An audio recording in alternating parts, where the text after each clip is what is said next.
Oke, halo semuanya, selamat datang di podcast Cemas, cerita mistis masyarakat. Seperti biasa ya, orang-orang yang datang ke sini tuh pasti menceritakan pengalaman-pengalaman horornya, dan kali ini gue kedatangan salah satu narsum nih. Mungkin bisa perkenalan diri dulu kali ya, namanya Mas siapa? Halo, kenalkan nama saya Ian. Saya Tinggal di mana, Mas? tinggal di wilayah Kemayoran. Oke, Mas Jan karena datang ke sini otomatis pasti punya pengalaman horor lah ya.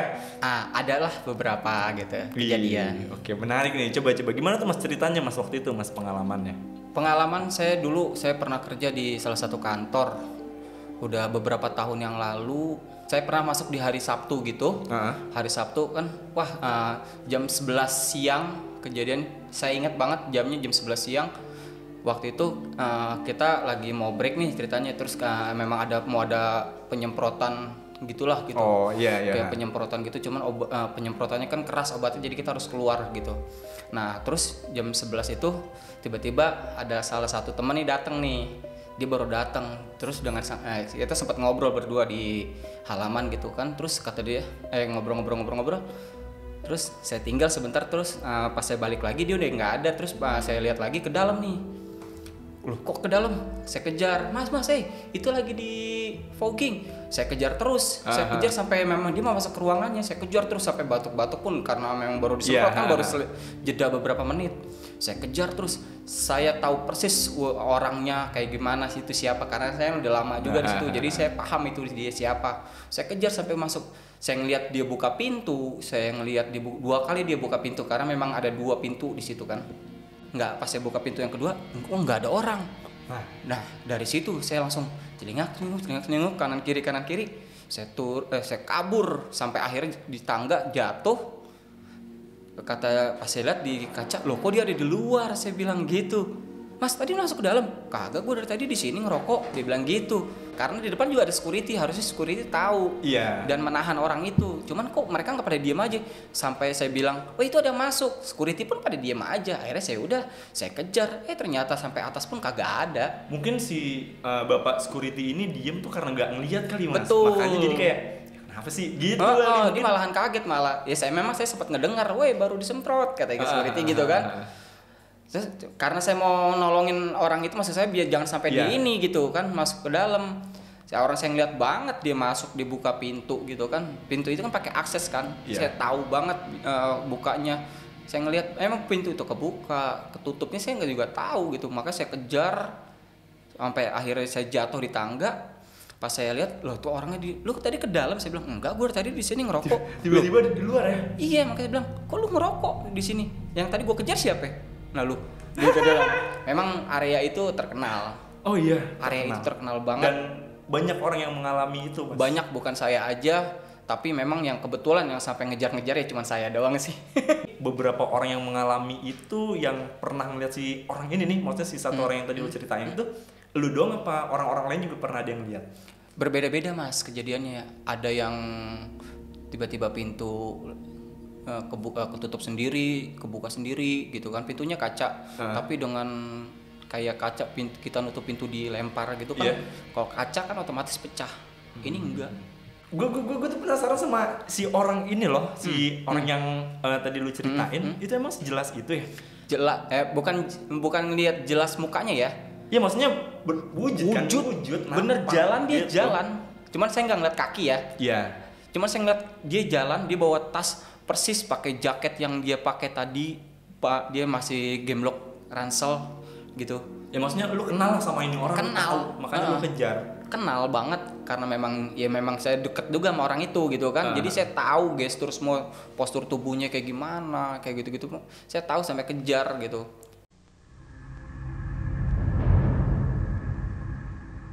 Sampai tiba-tiba terus saya pernah lembur malam, ada orang itu di situ.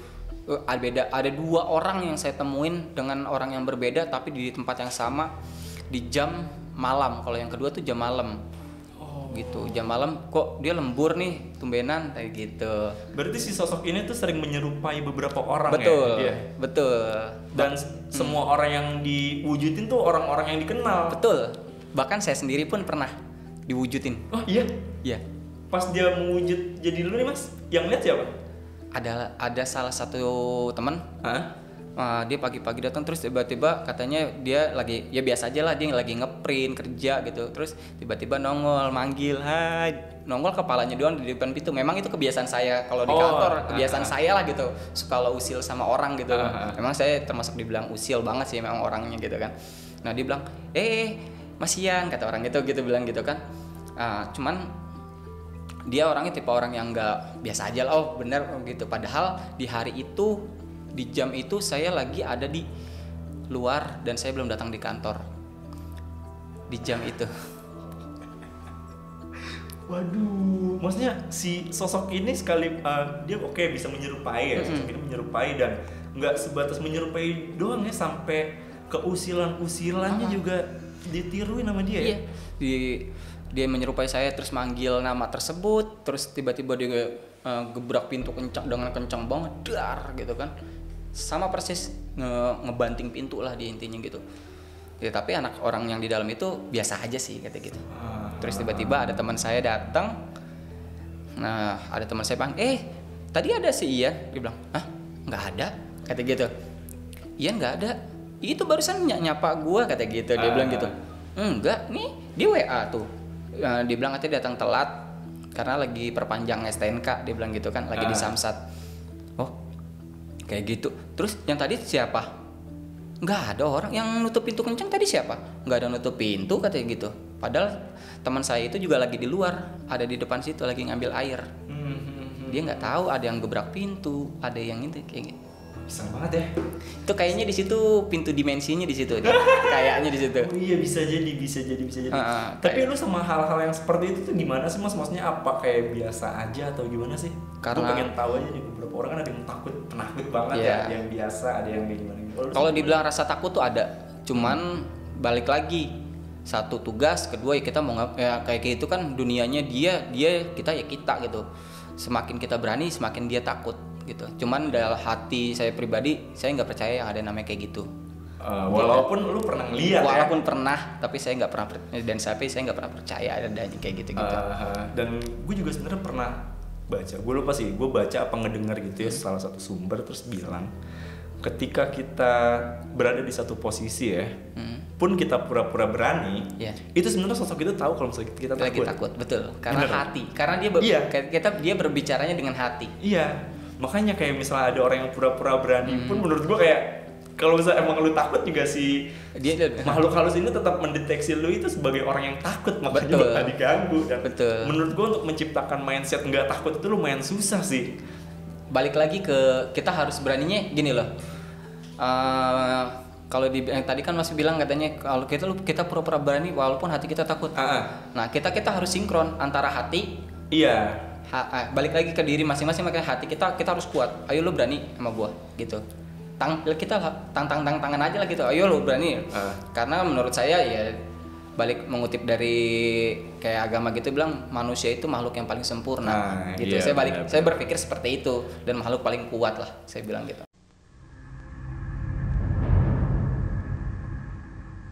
Ya sejak kita lahir pun ya kita juga diperkenalkan dengan misalnya setan itu serem gitu. Dan kadang-kadang tuh gue berpikir gini Mas, ketika gue kecil nih, ini kita berandai-andai ya. Misal gue kecil, terus orang tua gue tuh memperkenalkan sosok setan atau makhluk halus itu nggak serem, apakah gue akan tetap takut gitu? Kadang tuh gue mikir mungkin kalau misalnya waktu gue kecil diperkenalkan dengan sosok setan itu dan gak takut, nggak serem, gue bakal berani. Tapi di sisi lain kan pasti ada faktor-faktor yang bikin orang takut ya. Salah satunya ya yang ditanamkan kayak setan itu serem. Menurut gue itu salah satunya. Terus di sisi lain kan ada kayak dari bentuk fisik. Betul. Gitu. Dan kalau misalnya kita ngeliat setannya rata-rata kan berantakan ya, dan pasti takut. Karena mukanya itu serem gitu. Karena memang kalau buat orang-orang yang punya bisa melihat dimensi lain itu memang bentukannya itu berbeda-beda Mas. Ada yang mukanya hancur lah, yang apalah, tapi kan dia kadang pengen berbicara ke kita sebenarnya gitu. Cuman kan nggak semua manusia bisa kayak gitu. Ya kayak gitu pokoknya. Kayak saya juga pernah ngalamin hal-hal yang kayak nih, pagi rumah ini kita gunakan untuk bekerja gitu, malam dia menduplikasi apa yang kita lakukan di siang hari Mas. Gitu. Ada ya pernah lah, pokoknya saya dulu pernah jaga 3 rumah gede. Heeh. Bukan sebenarnya itu rumah basicnya, cuma dijadiin kayak buat usaha gitulah gitu.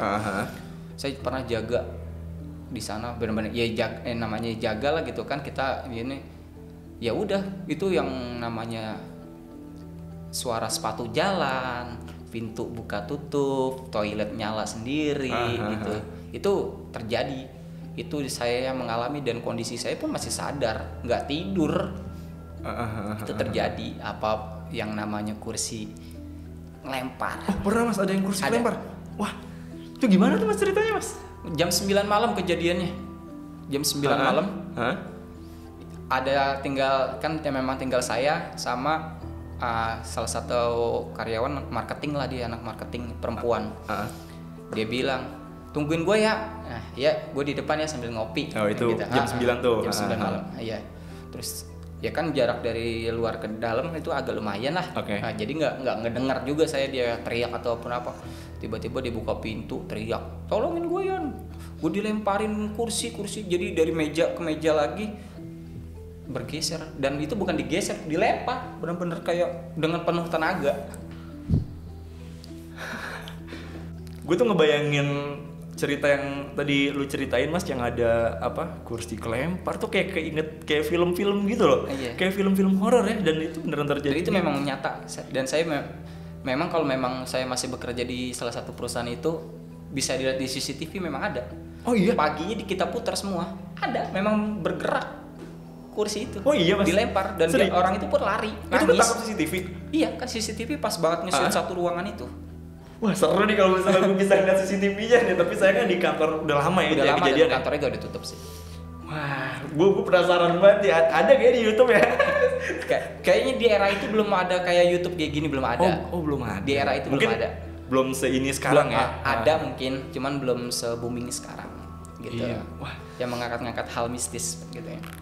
Sumpah gue tertarik banget tuh ngeliat videonya, karena yang biasanya gue lihat ya kayak misalnya kita nonton di YouTube atau di film-film gitu kan suka ada ya kejadian bla bla bla kayak gitu ya. Nah itu kan rata-rata kan kejadiannya itu kan di luar, di luar negeri gitu. Dan sejauh ini gue belum pernah ngeliat kejadian kayak gitu terjadi di Indonesia. Kalaupun ada settingan yang ditarik pakai apa? Kayak yang tali, sling gitu kan, yang nggak kelihatan. Itu memang itu saya real, dan memang dunia, makanya bisa dibilang tadi itu dunia saya. Maksudnya dunia saya tuh sebelum orang mulai saya udah ada, sebelum orang-orang pulang saya juga masih ada di situ gitu. Dari gelap ketemu gelap lah istilahnya gitu. Terakhir deh nih pertanyaan gue, dari beberapa pengalaman yang pernah lu alamin ya, yang menurut lu paling bikin jiper lah, paling bikin serem, paling bikin lu panik banget, itu ada nggak Mas? Ya itu, yang ngejar-ngejar itu sampai saya takut, benar-benar ngerasain di situ titik saya takut. Di situ titik saya paling takut. Oke. Wah ini seru banget, apalagi kursi yang lempar-lempar itu gue penasaran banget sih asli. Kalau memang ada, masih ada pun saya pasti masih ada saksinya, orangnya pun masih ada sampai saat ini gitu. Orangnya masih kenal dengan saya lah, masih itu. Oke deh, thank you Mas Ian ya udah meluangkan waktunya nih untuk berbagi pengalamannya. Yang ini ada satu momen yang menurut gue gokil banget sih, itu yang buka-buka pintu, sedangkan buat masuknya itu kan perlu akses gitu. Oke, gue juga mau ngingetin nih kepada teman-teman semua yang punya cerita horor, mistis dan ingin diceritain tuh bisa banget caranya, langsung aja kirim cerita dari teman-teman ke DM Instagramnya Indofitgram. Terus buat teman-teman yang pengen denger podcast episode sebelum-sebelumnya, itu bisa didengar di beberapa platform. Ada di YouTube, terus bisa didengar juga di Spotify. Jadi teman-teman tinggal pilih nih mau ngedenger di mana ya, seenaknya aja lah gitu. Kalau di YouTube kan nggak bisa di back ya, kalau di Spotify bisa ditinggal-tinggal gitu. Oke, sampai berjumpa di podcast selanjutnya. Bye.